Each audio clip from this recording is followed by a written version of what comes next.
નમસ્કાર, ગ્રાઉન્ડ રિપોર્ટમાં આપનું સ્વાગત છે. હું છું આપની સાથે સંધ્યા. ચોમાસાની વિદાયની ઘડીઓ હવે નજીક આવી રહી છે અને તેવામાં સૌરાષ્ટ્ર તથા કચ્છના કેટલાય વિસ્તારોમાં વરસાદની ઘટ હજુ પણ બહુ મોટી છે. મેઘરાજાને રીઝવવા માટે આ વિસ્તારના લોકો ભગવાનની શરણમાં તો પહોંચ્યા છે. હવે વિજ્ઞાનની મદદ લેવાની માંગણી પણ થઈ રહી છે. વિજ્ઞાનનો પ્રયોગ એક કૃત્રિમ વરસાદ. પરંતુ શું કચ્છ અને સૌરાષ્ટ્રમાં કૃત્રિમ વરસાદનો પ્રયોગ કારગર સાબિત થઈ શકે? શું એટલો કૃત્રિમ વરસાદ પડશે કે અછત નહીં રહે?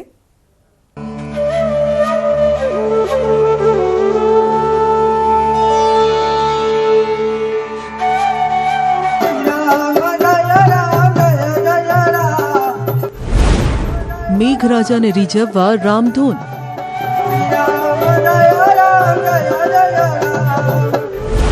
મેહુલિયાને મનાવવા મહાયજ્ઞ.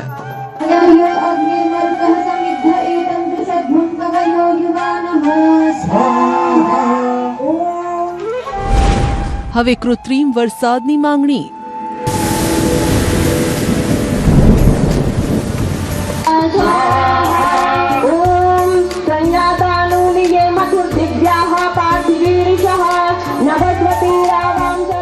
ભગવાન રામનું નામ મેઘરાજાને રીઝવવા લેવામાં આવી રહ્યું છે. યજ્ઞમાં આહુતિઓ આકાશમાંથી રાહત વરસે તે માટે આપવામાં આવી રહી છે, કેમ કે ચોમાસું વિદાય થવાનો સમય પણ હવે નજીક આવી રહ્યો છે. છતાં પણ સૌરાષ્ટ્ર અને કચ્છના કેટલાય ભાગો વરસાદ માટે વલખા મારી રહ્યા છે. મેઘરાજાને રીઝવવા માટે ભગવાનની શરણ સાથે વિજ્ઞાનની મદદ લેવાની પણ માંગ થઈ રહી છે.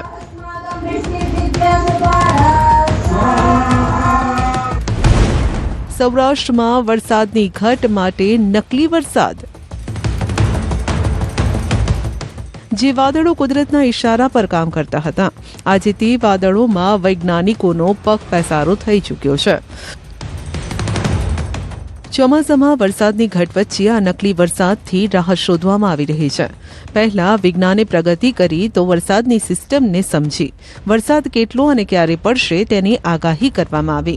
હવે વિજ્ઞાન જ ખુદ વરસાદ કરવાની ક્ષમતા ધરાવતું થઈ ગયું છે. કેમ ઉઠી કૃત્રિમ વરસાદની માંગણી? ગુજરાતના અનેક જિલ્લાઓમાં વરસાદ ખેંચાવાના કારણે દિવસે ને દિવસે સ્થિતિ ખરાબ થતી જઈ રહી છે. દેવભૂમિ દ્વારકા, પોરબંદર, જામનગર અને કચ્છમાં મોટે ભાગે ઓછા વરસાદના કારણે ગંભીર સ્થિતિ સર્જાય છે. દુષ્કાળ જેવી સ્થિતિ છે.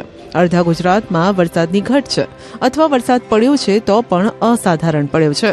સૌરાષ્ટ્ર જ નહીં, અન્ય જિલ્લા પણ એવા છે જ્યાં હજુ વરસાદની ઘટ છે. ખેડૂત પાક બચાવવા માટે હવાતિયા મારી રહ્યો છે. રાજ્યમાં અત્યાર સુધી 4% વરસાદની ઘટ, સૌરાષ્ટ્રમાં 26% વરસાદની ઘટ, જ્યારે કચ્છમાં 54%, જામનગરમાં 55%, રાજકોટમાં 25%, ગીર સોમનાથમાં 33%, જૂનાગઢમાં 30%, દાહોદમાં 30%, અરવલ્લીમાં 36% અને સાબરકાંઠામાં 35% વરસાદની ઘટ છે. તમે આંકડાઓ પરથી જોઈ શકો છો કે અડધા ગુજરાતમાં ચિંતાજનક સ્થિતિ છે. ઓગસ્ટ મહિનાના અંત સુધીમાં પણ અહીં વરસાદ નથી વરસ્યો. એવામાં ખેડૂતો માટે સ્થિતિ અતિશય ચિંતાજનક બની છે. અનેક વિસ્તારોમાં સિંચાઈના પાણીની તંગી ઊભી થઈ છે. વાવેતર પણ થઈ શક્યું નથી. માટે હવે કૃત્રિમ વરસાદની માંગણી થઈ રહી છે. પાક બચાવવા માટે ધોરાજી ઉપલેટાના પૂર્વ ધારાસભ્ય લલિત વસોયાએ મુખ્યમંત્રી ભૂપેન્દ્રભાઈને કૃત્રિમ વરસાદનો પ્રયોગ કરવા માટે પત્ર લખ્યો.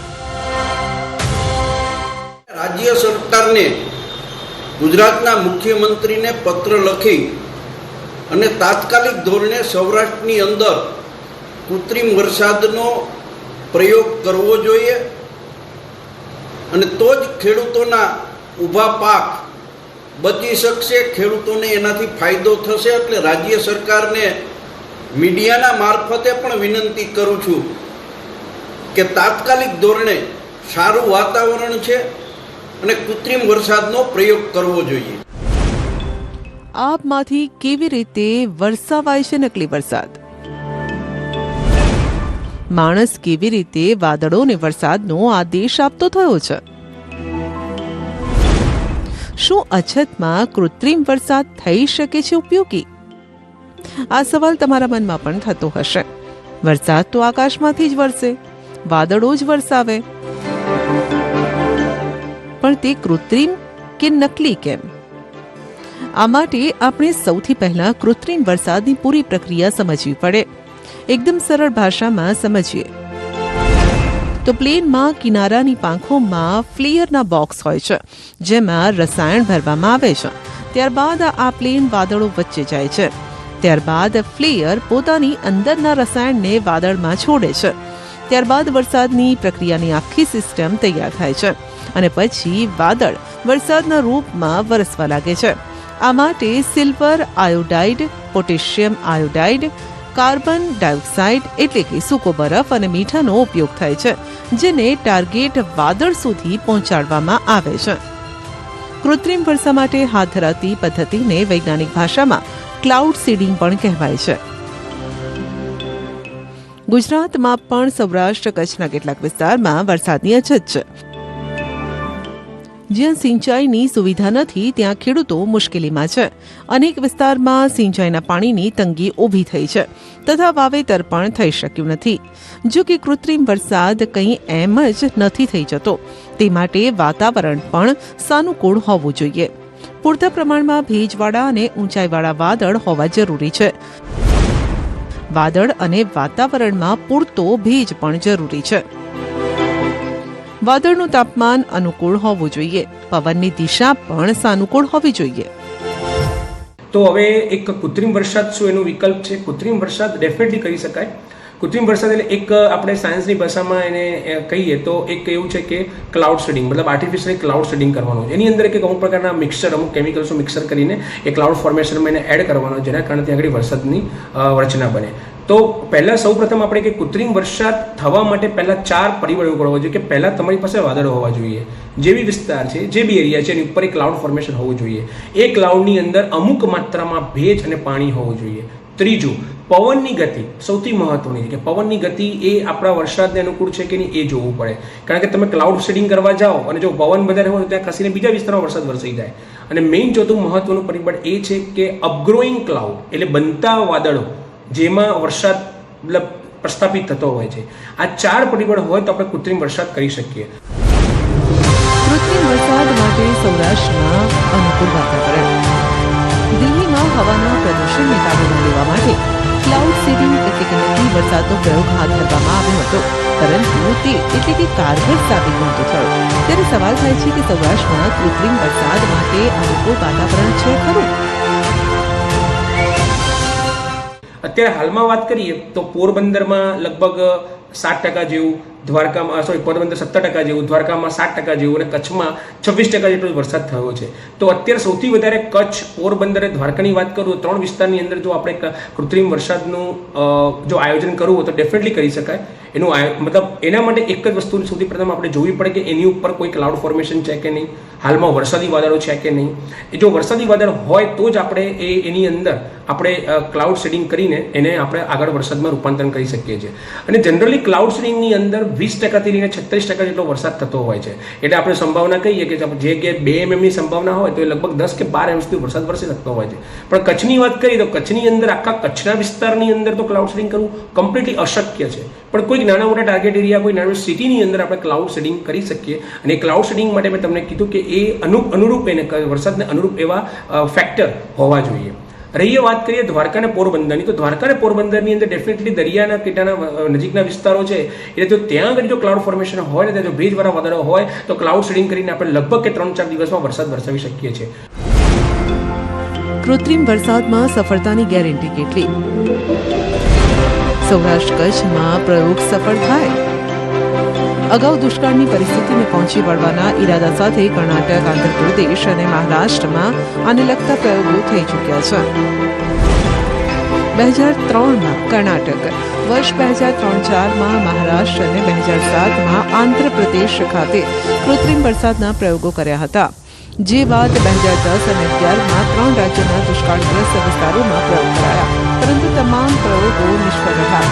ત્યારબાદ 2018 સુધીમાં 30 વખત સીડિંગના સફળ પ્રયોગો નોંધવામાં આવ્યા. ગત વર્ષે દિલ્હીમાં હવામાં પ્રદૂષણ પર કાબૂ મેળવવા માટે કૃત્રિમ વરસાદનો પ્રયોગ કરવામાં આવ્યો.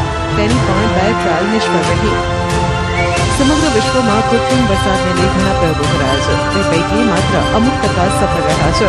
ત્યારે સવાલ થાય છે કે ગુજરાતમાં આ પ્રયોગ હાથ ધરાય તો સફળતાની ગેરંટી કેટલી અને કૃત્રિમ વરસાદથી વરસાદની ઘટ કેટલી દૂર થાય. બીજું, આ પ્રક્રિયા ખર્ચાળ પણ એટલી જ છે. અરબ સમુદ્રની અંદરથી ભેજ કે વાદળને ખેંચી શકતા નથી. એટલે કૃત્રિમ વરસાદ કરવું શક્ય છે, પણ કૃત્રિમ વરસાદને ઇમ્પ્લિમેન્ટ કરીને એનું યોગ્ય પ્રસ્થાપન કરવું એ આપણા માટે થોડું અઘરું થઈ જાય છે. કારણ કે આપણી પાસે એટલા પૂરતા માત્રામાં એ રડાર સિસ્ટમ એક્ટિવ હોવી જોઈએ અને એનું જે મિકેનિઝમ છે, એનું ક્લાઉડ ફોર્મેશન મિકેનિઝમ છે, આપણને પ્રોપર ખબર હોવું જોઈએ. તો જ આપણે કૃત્રિમ વરસાદ કોઈ પણ એક જગ્યાએ આપણે કરી શકીએ છીએ, જેના કારણે આપણે ગુજરાતમાં જે થોડી ઘણી અછત છે એને ઘટાડી શકીએ છીએ. બીજો સવાલ એવો બને કે કૃત્રિમ વરસાદના કારણે આપણે કેટલો વરસાદ કરી શકીએ. તો કૃત્રિમ વરસાદના કારણે એ બી છે ને એના ક્લાઉડ ફોર્મેશન ડિપેન્ડ કરે. એ ક્લાઉડની અંદર કેટલા અમાઉન્ટમાં પાણી છે અને ભેજ છે એના ઉપર આપણે કહી શકાય કે 8% કે 10% કે 12% જેટલો વરસાદ આપણે 3 કે 4 દિવસો પાડી શકીએ છીએ. એટલે અને ક્લાઉડ સીડિંગને 7 દિવસના અંતરાલમાં બી આપણે કરી શકાય છે. 60 દેશો પાસે કૃત્રિમ વરસાદની ટેકનોલોજી. આકાશમાંથી વરસતો વરસાદ, જેના પર હવે માણસે પણ કાબુ મેળવવાનું શરૂ કરી દીધું છે. વરસાદ કરવો હોય કે વરસાદ રોકવો હોય, દુનિયાના કેટલાય દેશો પોતપોતાની રીતે કૃત્રિમ વરસાદનો ઉપયોગ કરે છે. કૃત્રિમ વરસાદની ટેકનોલોજી દુનિયાના 60 દેશો પાસે છે. ચીને 2008માં બેઇજિંગ ઓલિમ્પિક દરમિયાન ક્લાઉડ સીડિંગનો પ્રયોગ કર્યો હતો, જેમાં તેણે જમીન પરથી રસાયણ ભરેલા કેટલાક રોકેટ આકાશમાં છોડ્યા હતા, જેથી ઓલિમ્પિક પહેલા જ બધો વરસાદ વરસી જાય. યુએઈમાં કૃત્રિમ વરસાદની શરૂઆત 1990થી શરૂ થઈ. 2021માં દુબઈમાં કૃત્રિમ વરસાદ કરવામાં આવ્યો, ત્યારે દુબઈનું તાપમાન 50 ડિગ્રીએ પહોંચ્યું હતું. ભીષણ ગરમીથી બચવા ક્લાઉડ સીડિંગનો ઉપયોગ થાય છે. જો કે ખાડી દેશોમાં કૃત્રિમ વરસાદની સાઇડ ઇફેક્ટ પણ જોવા મળી રહી છે. 2 વર્ષ પહેલા આ વિસ્તારોમાં ભીષણ પૂર આવ્યું હતું. હાલ આ પ્રક્રિયામાં ઉપયોગમાં લેવાતું રસાયણ સિલ્વર આયોડાઇઝ ઝેરી હોય છે અને પર્યાવરણને નુકસાન પહોંચાડે છે. તેથી ઓસ્ટ્રેલિયામાં કૃત્રિમ વરસાદના પ્રયોગો પર પ્રતિબંધ છે. આવી સ્થિતિમાં કૃત્રિમ વરસાદના ફાયદાના સ્થાને નુકસાન થવાની સંભાવના વધુ છે. માત્ર ચીનમાં જ આને લગતા સફળ પ્રયોગો થયા છે, પરંતુ તેણે આ માટેનું રહસ્ય દુનિયાથી છુપાવીને રાખ્યું છે. એક વિસ્તારમાં જ્યારે કૃત્રિમ વરસાદ કરવામાં આવે છે, ત્યારે બીજો વિસ્તાર પણ પ્રભાવિત થાય છે, જેના કારણે પ્રાકૃતિક રીતે વરસાદ પર નિર્ભર વિસ્તારોમાં દુષ્કાળ પડી શકે છે. કૃત્રિમ વરસાદ જરૂર મર્યાદિત વિસ્તારો પૂરતો ફાયદો કરાવી શકે, પરંતુ તેની સાઇડ ઇફેક્ટની પણ તમે અવગણના ન કરી શકો. વરસાદ માટે ભગવાન રામની શરણે. વિજ્ઞાનની મદદ સાથે પ્રભુને પણ પ્રાર્થના કરવામાં આવી રહી છે. દ્વારકાના ખંભાળિયાના હરિપર ગામે મેઘરાજાને રીઝવવા માટે ગામ લોકો અને ખેડૂતોએ 2 દિવસની અખંડ રામધૂન બોલાવી. રામધૂન દરમિયાન ગ્રામજનો દ્વારા સારા અને પૂરતા વરસાદ માટે ભગવાનને પ્રાર્થના કરવામાં આવી રહી છે, કેમ કે વરસાદ ન પડતા કેટલાય ખેતરો વાવણી વિના પડતર પડ્યા છે. તો કેટલી જગ્યાએ વરસાદ વગર વાવણી ફેલ થઈ. કૂવા, બોર, જળાશયોના પાણીના તળ ઊંડા છે. નર્મદા નદીનું પાણી પણ અહીં પહોંચ્યું નથી. આવી પરિસ્થિતિમાં ખેડૂતો હવે ભગવાન ભરોસે છે. છૂટાછવાયા વરસાદ પડ્યો તો જેના હિસાબે ખેડૂતોએ હિંમત કરી અને વાવણી વાવી દીધી છે પોતાના રિસ્ક ઉપર. વરસાદ તો બિલકુલ થયો જ નથી અને અત્યારે હાલમાં પણ વરસાદ નથી. તો અમે આખા ગામ હરિપર આખા ગામે સંપી અને રામધૂનનું નક્કી કર્યું છે. 24 કલાકની અખંડ રામધૂન બેસાડી છે અમે લોકોએ. કંઈક ભગવાન વરસાદ દે તો એમની પ્રાર્થના કરી છીએ ને સરકારને અમે પ્રાર્થના કરી કે થોડોક રાહત દે તો અમે બહુ સુખ થાય. નકર અમારા તો ખેંચાઈ ગયા એટલે કંઈ અમારી પાસે તો કંઈ છે નહીં અત્યારે. આજે જોઈએ તો સૌની યોજનાનું પાણી દેવભૂમિ દ્વારકા જિલ્લામાં સરકારે પણ છોડ્યું નથી, અને જો સરકારે પણ સામે જોતી નથી અને જે પાકનું વાવેતર થયું છે એ સંપૂર્ણ નાશ અત્યારે સુકાઈ જવામાં ઉપર છે અને અમે અત્યારે ભગવાન ભરોસે છીએ. આ હરિપર ગામમાં વરસાદ છે નહીં અને અત્યારે જે વાવ્યું છે કુદરતે દીધું છે થોડું પણ અત્યારે સુકાય છે. એના માટે કંઈ હવે ભગવાન જો દયા કરે તો સારી વાત છે. મેઘરાજાને રીઝવવા વર્ષા મહાયજ્ઞ. દ્વારકામાં મંત્ર તો કચ્છમાં યજ્ઞથી મેઘરાજાને રીઝવવા પ્રયાસ થઈ રહ્યો છે. પાંધરોના એકતાનગર સ્થિત જલારામ મંદિર પરિસરમાં જીવ કલ્યાણ સમિતિએ 6 દિવસીય વર્ષા મહાયજ્ઞનું આયોજન કર્યું છે. યજ્ઞમાં 1000 લીટર ગાયનું ઘી, 84 પ્રકારની ઔષધિઓ, 22 પ્રકારના ધાન્ય, 18 પ્રકારના સુગંધિત દ્રવ્યો, 82 પ્રકારની જડીબુટ્ટીઓ સહિતની સામગ્રીની આહુતિ અપાશે. લોકો હવે પોતપોતાના ઇષ્ટદેવના શરણે છે, આસ્થાના સહારે છે. સૌની યોજનાનું પાણી છોડવાની માંગ. જામનગરમાં પણ મેઘરાજાએ આ વર્ષે જમાવટ નથી કરી, માટે ખેડૂતોની હાલત કફોડી બની છે. કોંગ્રેસ ખેડૂતોની વહારે આવી છે. કોંગ્રેસે જામનગરને દુષ્કાળગ્રસ્ત જાહેર કરી સૌની યોજનાનું પાણી છોડવાની માંગ કરી છે અને સાથે જ જિલ્લાના ગ્રામ્ય વિસ્તારોમાં પશુઓ માટે ઘાસચારા વિતરણની વ્યવસ્થા શરૂ કરવાની માંગ કરી છે. કોંગ્રેસ દ્વારા આક્ષેપ કરાયો છે કે ભાજપની વર્તમાન સરકારે વરસાદનું ધારાધોરણ નક્કી કરી દુષ્કાળ જાહેર કરવાની પોલિસી બનાવી છે. તેનો પણ વરસાદ ઓછો પડવાના કારણે દુષ્કાળગ્રસ્ત જાહેર નહીં કરી ઉલાળ્યો કરાયો હોવાનું જણાવી તાત્કાલિક ખેડૂતોને રાહત આપવા માટે ખાસ ધિરાણ માફી, ઘાસચારો વિતરણ કરવાનું અને દુષ્કાળગ્રસ્ત વિસ્તારોના લાભ આપવા માટે માંગણી કરાઈ છે. જે સરકારે નિયમ બનાવ્યો કે 4 અઠવાડિયા વરસાદ ના પડે એને દુષ્કાળ કહેવાય, જે સરકારે નિયમ બનાવ્યો કે 60% કરતા વધારે વરસાદની ઘટ હોય તો એને અતિ ગંભીર પરિસ્થિતિ કહેવાય, એ જ સરકાર તમામ નિયમો જાણે ભૂલી ગઈ હોય અને કૃષિ મંત્રી જાણે ખુરશી મંત્રી બની ગયા હોય એવી રીતે એમ કહે છે કે દ્વારકાધીશ ધ્યાન રાખશે. એટલે આજે જામનગર જિલ્લા કોંગ્રેસ સમિતિ દ્વારા આ મુદ્દાઓને લઈ જામનગર જિલ્લાને દુષ્કાળગ્રસ્ત જાહેર કરવામાં આવે, ઘાસચારા વિતરણ કેન્દ્રો ખોલવામાં આવે, ડેમો ભરવામાં આવે, ખેડૂતોનું ચાલુ વર્ષનું પાક ધિરાણ માફ કરવામાં આવે, રાહત કામો ચાલુ કરવામાં આવે વગેરે બાબતોને લઈ અને માંગો સાથે કલેક્ટરને આવેદનપત્ર આપ્યું હતું. અને જામનગર જિલ્લાને તાત્કાલિક ધોરણે દુષ્કાળગ્રસ્ત જાહેર કરી અને ખેડૂતોને બચાવી અને ખેડૂતોના હિત માટે અત્યારે ભારત દેશ આખામાં જે દેશનો જીવ કહી શકી તેવા ખેડૂતોને આપણે આ સમયે સાથે રહી અને ખેડૂતોને નહીં બચાવી તો આ દેશમાં આવનાર સમય બહુ કપરો રહેશે. એટલે અમે સરકારને વિનંતી કરી છે કે જામનગર જિલ્લાને તાત્કાલિક ધોરણે દુષ્કાળગ્રસ્ત જાહેર કરવામાં આવે. જો આ પગલું ભરવામાં નહીં આવે તો આવનાર સમયમાં રસ્તા રોકો આંદોલન તથા જન આંદોલન કરી અને ખેડૂતોના હિત માટે કોંગ્રેસ રોડ ઉપર ઉતરશે. જો જામનગરને દુષ્કાળગ્રસ્ત જાહેર નહીં કરાય તો આગામી સમયમાં કોંગ્રેસ રસ્તા પર ઉતરી ખેડૂતોના હિતને ધ્યાને લઈ આંદોલન કરશે તેવી ચીમકી ઉચ્ચારી છે. પાણી આમ તો જીવ બચાવે છે, પરંતુ ધોળકાના અનેક ગામોમાં પાણી જ જીવ લઈ રહ્યું છે. ભેટાવાડા અને તેની આસપાસના ગામોમાં આ પાણીએ 50 લોકોની અર્થી ઉઠાવી દીધી. હવે જ્યારે લોકો ન્યાયની માંગ સાથે ધરણા પર બેઠા છે, ત્યારે પણ સરકારના પેટનું પાણી નથી હલતું.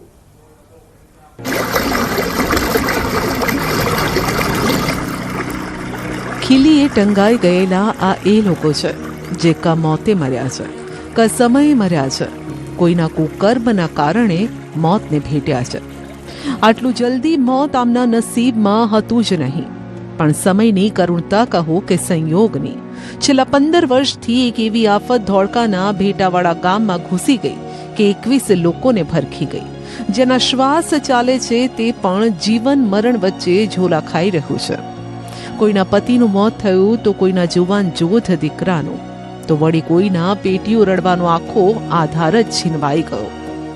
મારા લગ્ન 20 વર્ષ થયા, 20-25 વર્ષ થયા. 4-5 વર્ષ પહેલાં મારા ઘરવાળાને આવું હતું, કેન્સરનું આ પાણીના કારણે. અત્યારે એ મૃત્યુ પામ્યા. મારા 2 બાબલા છે. અમારા દેરના છોકરાને એકને દવા કરાવી મટ્યું અને આ બીજો ઓફ થયું. એને 2 છોડ્યું ને એક જ છોકરો આવડો છે અને ગુલાબની વાડી હાવ સાફ થઈ જાય. ખીચડી રાંધવી, ભાત રાંધવી, એમાં લાલ ખીચડી થઈ જાય, પાણી લાલ થઈ જાય, પીવી તો ગળા રહી જાય, સાંભળી અમારા કાળી પડી જાય, માથાના વાળ જતા રહે. આજથી લગભગ 1.5 થી 2 મહિના પહેલાં જ્યારે પાણી નહોતું આવ્યું ત્યારે આ ગુલાબ મારે 100 કિલો ગુલાબ થતું હતું. અત્યારે 18-20 વર્ષ પાણી આવે છે ત્યાં નુકસાનકારક જમીન બધું બગાડે છે. ગુલાબની ખેતી થતી નથી. 2 વખત ગુલાબ જતા રહ્યા, કોવાઈ ગયા, કાળું પાણી આવે. બસ આ જ કારણ છે કે ગામ લોકોએ ધરણાનું શસ્ત્ર ઉગામવું પડ્યું છે. હા, આ અત્યારે અમારે બેસવાનું છે. જ્યાં લગી આનો નિર્ણય ના આવે ત્યાં સુધી અમારે આંદોલન કરવાનું છે, સખત જ. ભેટાવાડા ગામને મળી કાળા પાણીની સજા.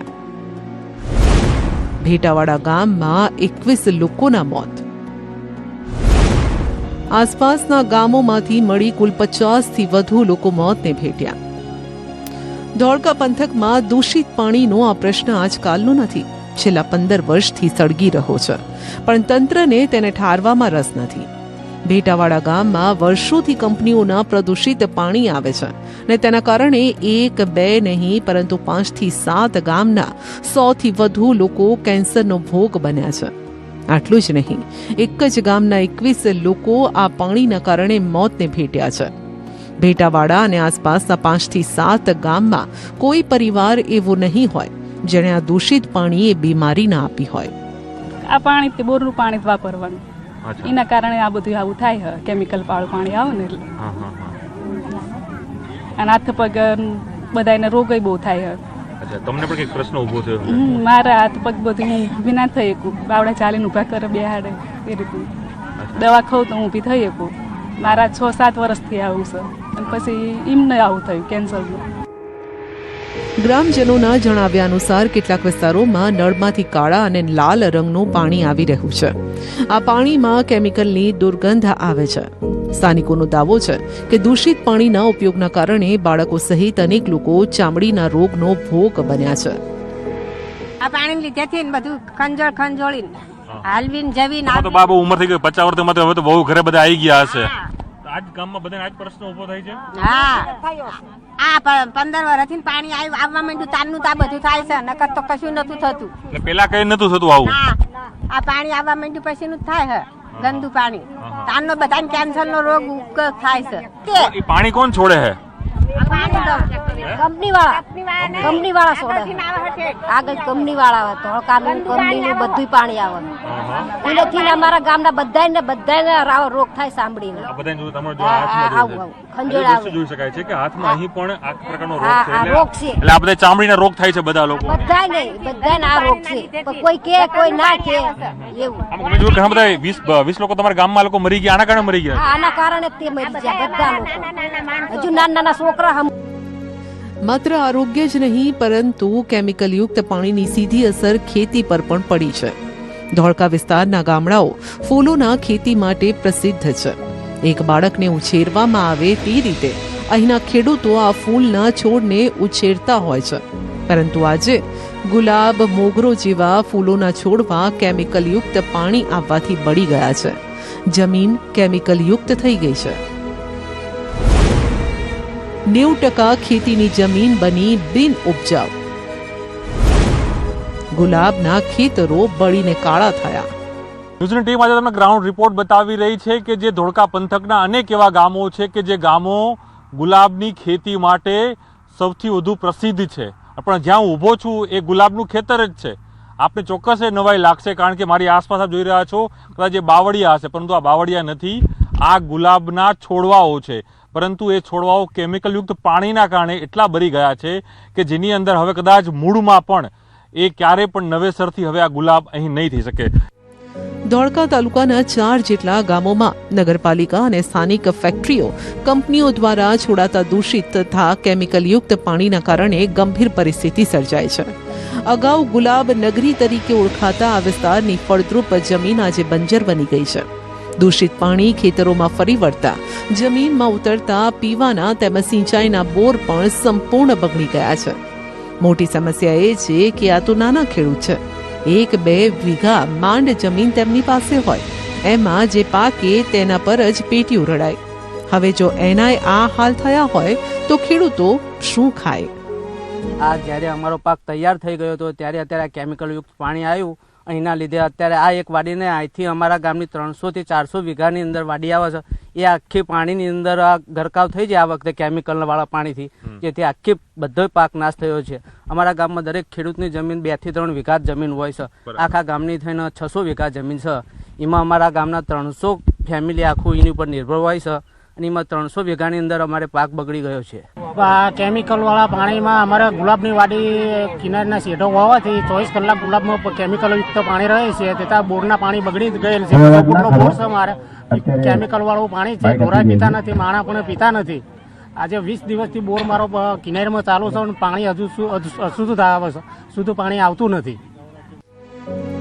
આપને જાણીને નવાઈ લાગશે, પરંતુ ભેટાવાડા ગામમાં અગાઉ ફૂલની ખેતી માટે એવોર્ડ પણ મળી ચૂક્યો છે, પણ હવે ફૂલો જ રહ્યા નથી. ના ફૂલોની સુગંધ રહી છે, છોડવાએ કાળા મેસ થઈ ગયા છે ને ખેતરો ડરામણા ભાસી રહ્યા છે. જે ખેડૂતો માટે જમીન જ આજીવિકાનું મુખ્ય સાધન હતી, તેના અસ્તિત્વ પર જ સવાલ ઊભા થઈ રહ્યા છે. તો અમારે હવે શું કરવાનું? હવે અમારે તો બધું પૂરું પાયમલ થઈ ગયું છે, અમે તો સાવ રોડ ઉપર આવી ગયા છીએ. એટલે અમારે તો કઈ હવે કઈ ઈરાદો રહ્યો નથી. અમારે બસ હવે આનું કંઈક નિરાકરણ આવે એના માટે સરકારને અમે કંઈક અપીલ કરવી છીએ, કારણ કે અમારા પૂરું ગામમાં 90% પબ્લિક પાયમલ પામી ગયું છે. ગ્રામજનોનો આક્ષેપ છે કે ધોળકા નગરપાલિકાનું ગટરનું પાણી પણ ગામ તરફ જ આવે છે, જેના કારણે જમીનના તળનું પાણી દૂષિત થઈ ગયું છે. તેમજ આસપાસ